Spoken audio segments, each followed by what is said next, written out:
a grenade detonate in my face. Trying to find a lawyer, but no one really cares. Which is really why we're here, because no one really cares.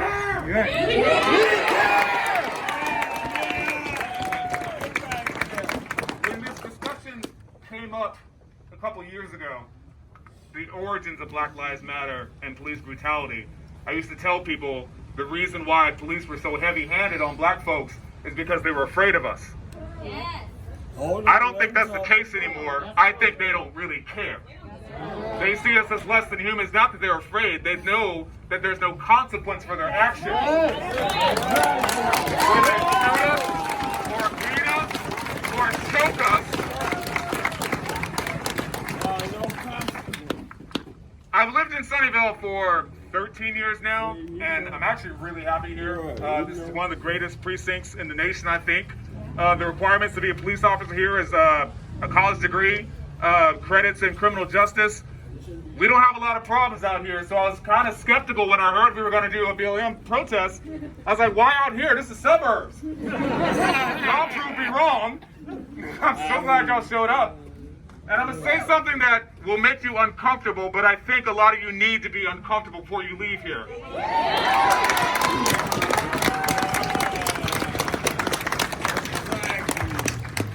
To my Caucasian people, you don't get a cookie for showing up. All in mushrooms. I agree. I agree. A lot of y'all are here because it's performative, and you don't do the work. You might believe the message.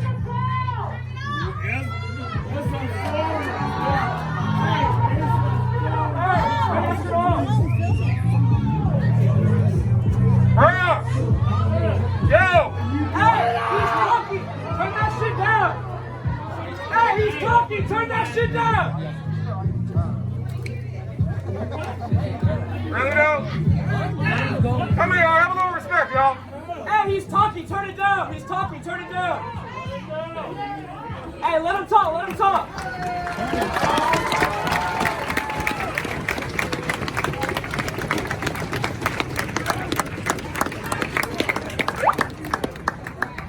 A lot of y'all are here because you might not realize it, but in a sense, the young folks here grow up in a different generation where social media rules, and getting likes and clicks and views and comments shows your worth. And I understand some of y'all are going to put this on social media and so that you woke and you want to share it to your friends. You don't get a cookie for being here. You give her respect when you put in the work. So if you really believe Black Lives Matter, and you really believe in the struggle of black folks and that we're your equals, shop at black businesses.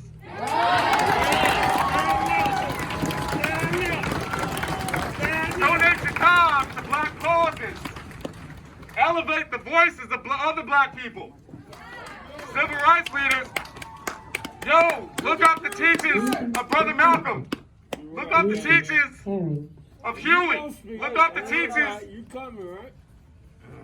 It's all right. It's all good. You smart. You coming, all right? You hear me?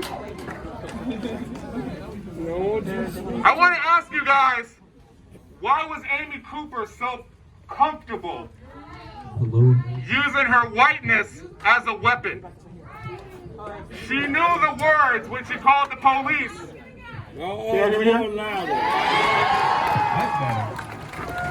Amy Cooper was so comfortable telling the police that there's a black man here threatening me. And I feel threatened because she knew that that response would cause them to come out and do the work that she was not willing to do, which is throw hands on a person because she felt uncomfortable, not even threatened, uncomfortable because the black man had the audacity to tell her to put her dog on a leash. The reason she was so comfortable doing that, because she's never been checked before. And some of y'all got white friends out here that say shit from time to time, and you look at them like, oh, well, that's just John. Oh, well, that's just Becky. You need to check your white friends. If you don't, I will.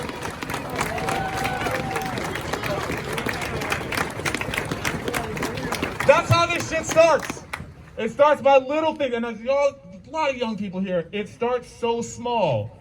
I was at the bank a couple years ago doing a transaction, and I heard one of the tellers there say, and it was Cinco de Mayo, he was joking saying it's Cinco de Drinko. And I walked into the man's office and I said, hey man, you can't be saying that around here. He's like, okay, you're right. But he felt so comfortable saying it because he's never been checked before. And that was my opportunity to let him know, like, you, not only are you at the office, but you can't be saying racist shit like that. And all of y'all know somebody who be saying racist shit all the time.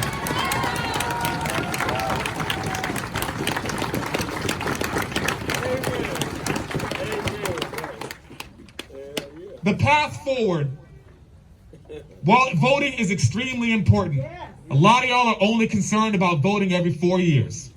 How many of y'all know the names of the city council members here? Silence.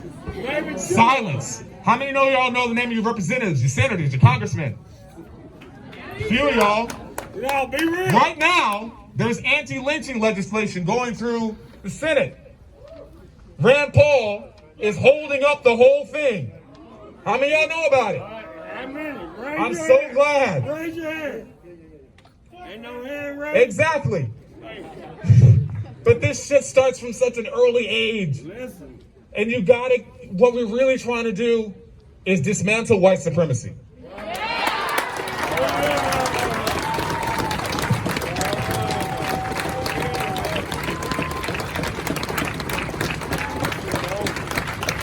And I'm not saying I don't like my white brothers and sisters out there and my Caucasian friends. I love them. The world goes around because we're all so diverse. I love you too. But you got to catch them early. You got to instill the idea that all people are your equals. That we all have value. If you see your brothers, if you see black folk getting abused by the police, help, pull out your camera, be there, take their name. Don't let it just slide on by. If you see people being abused, you got to stand up. If you don't,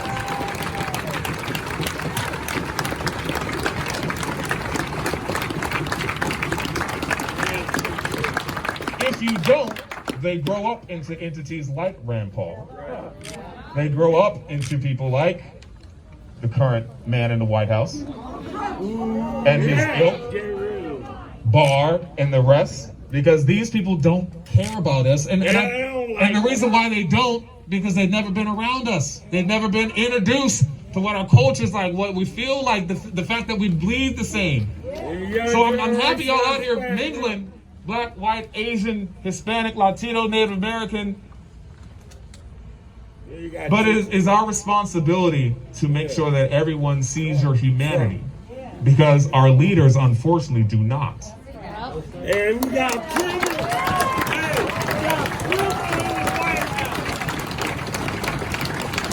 And one day,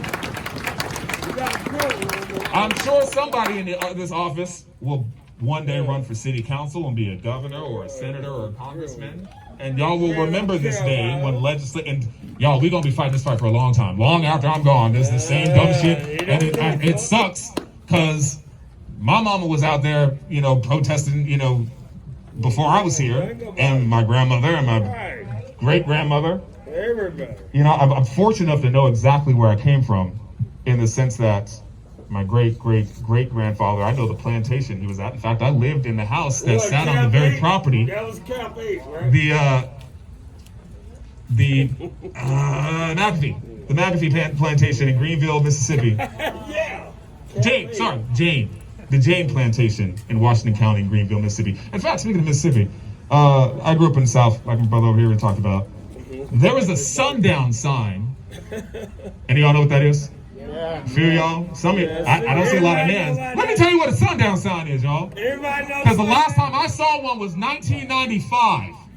So if y'all think, oh, this is something that happened a long time ago, it's not. Sundown signs existed primarily in the South, and it was a They don't know about it. board, placard, whatever you want to call it. It was to tell black folks, you probably shouldn't be around after the sun goes down.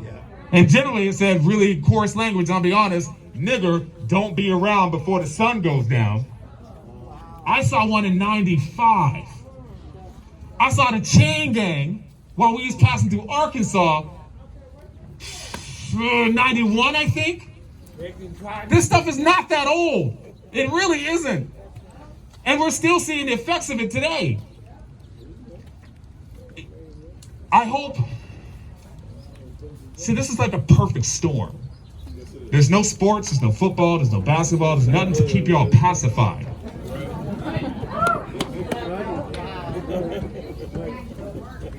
Y'all didn't care before because you got your Xbox and your video game and your movies and you can't wait to go to the theater on Friday and oh, what's happening on Game of Thrones this week?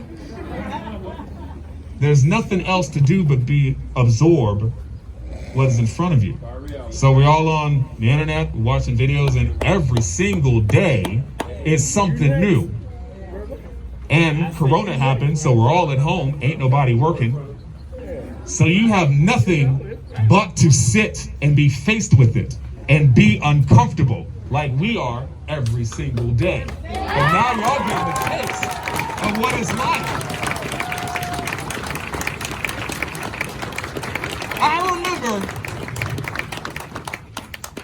I remember when after Rodney King and white people finally got it in their heads that, oh my God, police really are beating up black folks. It's not just a myth. Y'all hear that? He said louder. I remember after Rodney King beating was one of the first times that white people finally realized that it wasn't a myth, that we weren't making it up, that black people really were getting beat up and abused on the regular. And I'm so happy that video got to the masses, and that incident, I feel, moved the needle forward. Yes, it did. And this is another incident that I feel will move the needle forward again, where there's a countrywide awareness that, oh, this issue is serious. It's not just those people over there. And as we've seen in the protests across the country, it's not just black folk they beating up now. Y'all white folks is just as susceptible too. They will throw y'all on the ground the same. So, again, I'm gonna leave y'all.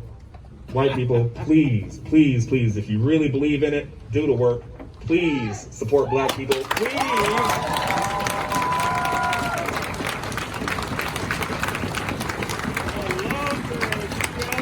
In all y'all pockets, y'all have the answers to the world in your cell phones. So y'all can find out all the black-owned businesses around here quickly.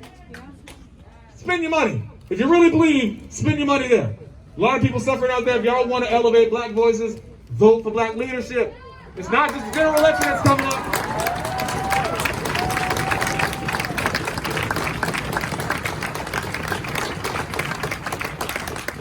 I personally don't know if there's any black people on the city council right now, but if there's not, I'm sure we can change that. It easily seems like enough people in the audience right now to sway an election. So get out there and vote, please, when the time comes. And remember, don't get complacent after November. Whatever happens will happen, and we'll deal with it when we get there. But my fear is always like, we go 2 steps backwards and 1 step forward. We feel like, oh, we finally won. We put Obama in the White House and people got complacent again. And just figured, oh, well, we got a black man in the White House, racism's over, equality for all. That didn't work out. So please, do the work. Please, please, please, please, please do the work. We are all dependent on you to help us. And I mean that financially, socially, culturally.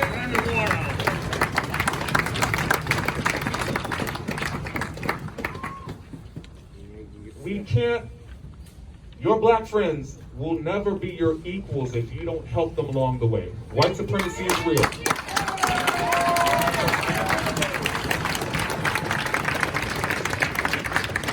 If you really are against it, you have to do your part to help dismantle it. And I believe that the easiest way to dismantle it is to make sure your white friends and those of you who are young right now continue to do the work as you get older and spread the message. Check those who go against that ideology. Check those who spout racist shit, who spout homophobic shit, who spout divisive shit. You know who they are. Y'all know how to do it. And if you don't, you still have the answers to your problems in your cell phones. It's not that hard to find a group. It's not that hard to look it up. It's not that hard. You just have to simply do the work. Thank you so much for your time.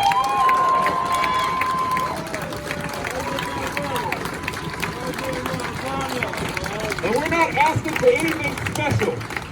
Nobody's asking for a handout. Nobody's asking you to give me something. I'm just asking for y'all to treat me as your equal and police peace out, please. That's not much to ask for. I just want to go home safe at the end of the day.